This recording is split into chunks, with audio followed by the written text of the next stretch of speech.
হাতি দিয়া চাঁদাবাজি করতেছে। এই যে হাতি, ভালো ব্যবসা। অন্য একটা প্রাণীকে এইভাবে নিজেদের ব্যবসা কাজে এরকম ব্যবহার করে।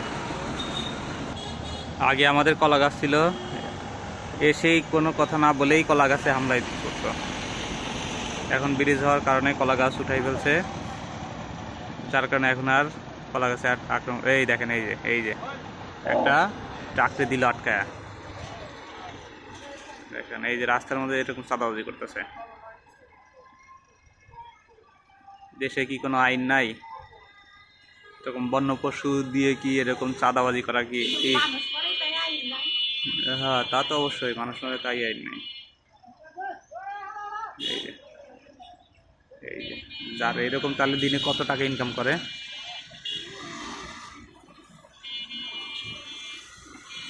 বন্য পশুর পায়ে শিকল পরে।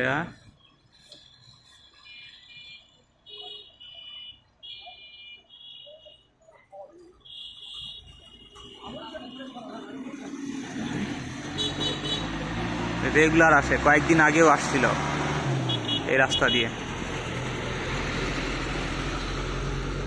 এরকম একটা আঞ্চলিক রাস্তা দিয়ে এরকম হাঁটাই নিয়ে যাইতেছে, এবং মানুষের যার কাছে পারে, যে কয় টাকা পারে এরকম চাঁদা তুলে নিয়ে যায়।